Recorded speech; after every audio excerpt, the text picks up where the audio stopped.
साथियों, 1994 में पंचायती अधिनियम 1994 में संशोधन हुआ था। हरियाणा प्रदेश सबसे पहला ऐसा प्रदेश था जिन्होंने पूरे देश में पढ़ी लिखी पंचायत, जिला परिषद, ब्लॉक समिति सभी में क्वालिफिकेशन तय की थी, जबकि उस समय विपक्ष के लोगों ने बहुत उल्टे सीधे बयान दिए। लेकिन आज उन पढ़ी लिखी पंचायतों से हमें बहुत लाभ मिल रहा है। हमारी बेटियां पढ़े लिखे सरपंच कंप्यूटर के ऊपर बैठ करके ऑनलाइन को टेंडर की बात है या अन्य किसी पंचायती विभाग से संबंधित कोई भी कार्य है, उसको देखने के लिए आज हमारी पंचायतें बहुत सक्षम है। और पंचायती राज की तरफ माननीय मुख्यमंत्री के आदेशानुसार समय समय पर हम पंचों को, सरपंचों को उनको हम ट्रेनिंग भी देते हैं।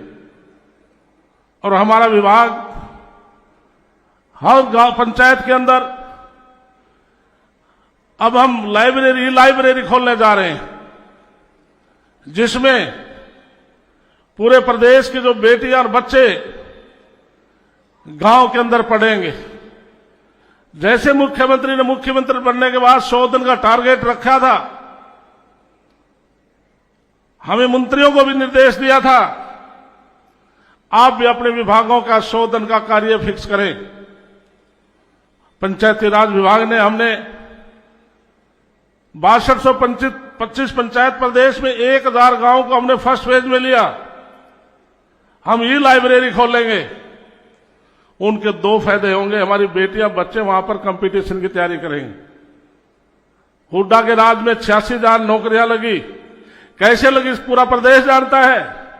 माननीय मनोहर नायब सैनिक सरकार में 1,75,000 नौकरियां लगी, बगैर पर्ची और बगैर खर्ची के लगी। वो बच्चे ई लाइब्रेरी में बैठ करके वो कंपटीशन की तैयारी करेंगे।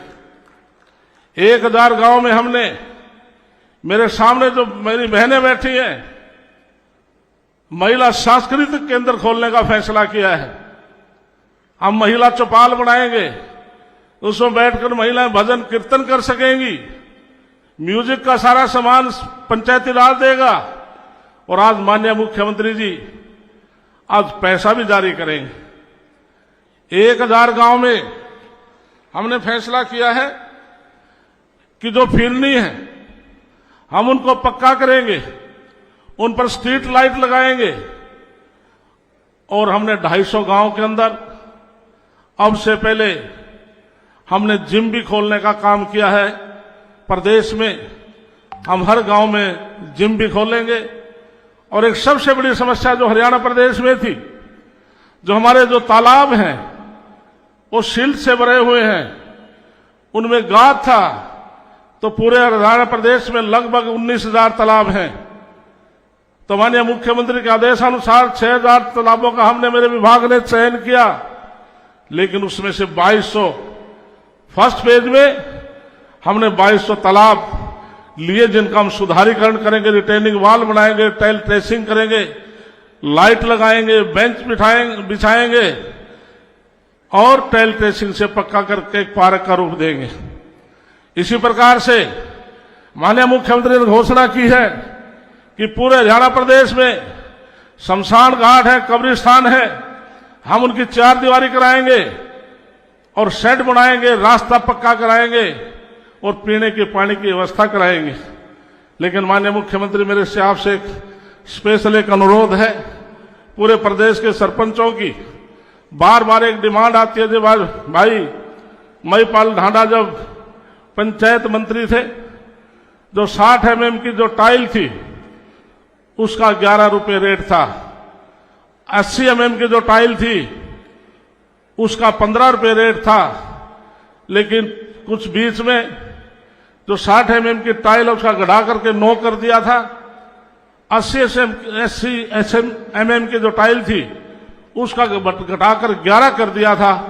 तो मेरा अनुरोध है, सभी सरपंचों की ये डिमांड है पूरे हरियाणा प्रदेश की, पुराने रेट कर दे तो अच्छा मटेरियल लग करके ये काम कर सकेंगे।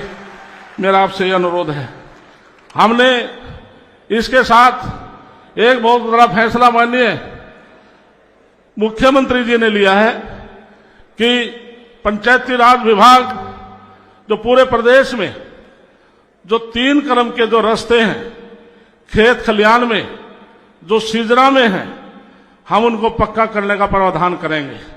इसी प्रकार से हमारे जो युवा बच्चे हैं विशेष तौर से आज पंचायती राज में बढ़कर आगे आ रहे हैं, और हमारे देश के प्रधानमंत्री नरेंद्र मोदी जी ने भी केंद्रीय सड़क जो एक योजना शुरू की थी एक गांव से दूसरे जोड़ने के लिए, प्रधानमंत्री सड़क योजना के तहत भी आज पूरे प्रदेश के अंदर सड़कें बनाई जा रही हैं, जिससे आज पूरे प्रदेश के अंदर आज सड़कों का ऐसा जाल केंद्रीय मंत्री नितिन गडकरी जी ने इतने नेशनल हाईवे, इतने एक्सप्रेस हाईवे प्रदेश में नायब सैनी जी ने घोषणा की है कि 30 जून तक प्रदेश में कोई ऐसी सड़क नहीं नजर आएगी जिस पर कोई खड्डा हो। साथियों, बहुत बड़ी अचीवमेंट की बात है। इसी प्रकार से हरियाणा प्रदेश के अंदर स्वच्छता के ऊपर माननीय मुख्यमंत्री विशेष तौर से ध्यान दिया है। सभी आज लॉन्च भी करेंगे कि जो ग्राम पंचायत स्वच्छता में या नशा मुक्ति में जो अन्य कार्यों में जो फर्स्ट आएगी उसके लिए मुख्यमंत्री जी ने अलग अलग से आपको इंसेंटिव देने के लिए योजना बनाई है। तो प्रदेश के अंदर आज चहुमुख विकास आज पूरे प्रदेश के अंदर ग्राम पंचायतों में किया जा रहा है। तो निश्चित तौर से मुझे पूरा विश्वास है कि माननीय मुख्यमंत्री जी का पंचायत विभाग के ऊपर अब की बार बजट भी इन्होंने बहुत बढ़ाया है, जिससे कि पूरे प्रदेश के अंदर विकास हो सके। और माननीय मुख्यमंत्री जी ने जो आपको 21 लाख रुपए की जो आपने फ्री हैंड जो आपको करके बहुत बड़ा काम किया था, आज प्रदेश के सभी सरपंच माननीय मुख्यमंत्री जी आपसे इस बात के बहुत कायल हैं कि हमें नहीं पता था कि इतनी 21 लाख तक भी आप फ्री हैंड हमें काम करने की अनुमति देंगे। इसलिए इसी प्रकार से प्रदेश में पंचायती राज में काम बढ़ते रहे। मुझे पूरा विश्वास है कि आप सबकी तरफ से। लेकिन भाइयों, एक बात मैं अवश्य कहूंगा, जब ये असेंबली का चुनाव आया बहुत से सरपंचों ने ये मन बना लिया कि कांग्रेस आ रही है, बीजेपी जा रही है। भाइयों, ये तो जो नायब सैनिक की जो गड्डी थी ना, ये 4x4 की थी। बहुत से लोगों ने कोशिश करी भाई इसको कीचड़ में धंसा दे, लेकिन साथियों बेड़ा पार कर दिया। लेकिन मुख्यमंत्री जी बहुत दयालु हैं, आपके प्रति बहुत प्यार करते हैं पंचायती राज के। तो सभी भाइयों से मेरी विशेष तौर से प्रार्थना और बहनों से, जो पंचायती राज विभाग द्वारा आपको काम सौंपे जाए, आप ईमानदारी से आप उनका काम करें। और मैं अंत में एक बात कह के अपना स्थान लूंगा, जो पहलगांव के अंदर जो कल आतंकवादियों ने हमला किया है, बहुत घिनौना काम किया है, उसके लिए पूरा हिंदुस्तान आज बड़े गुस्से में है। और प्रधानमंत्री जी ने और जो केंद्र की कैबिनेट ने साथ ही जो फैसला लिया है सीसीएस कमेटी ने कि 24 घंटे के अंदर पाकिस्तान के जो सर्वोच्च आयोग के जितने सदस्य हैं वो खाली कर दे, बाघा बॉर्डर को बंद कर दे देंगे। 48 घंटे के अंदर पाकिस्तान का कोई नागरिक हिंदुस्तान में नहीं रहेगा। और 1960 का सिंधु पानी जो समझौता था उसको रद्द कर दिया। हिंदुस्तान ने कहा है कि खून और पानी इकट्ठा नहीं चल सकते, इसलिए तगड़ा फैसला केवल देश के प्रधानमंत्री नरेंद्र मोदी अमित शाह ले सकते हैं। साथियों,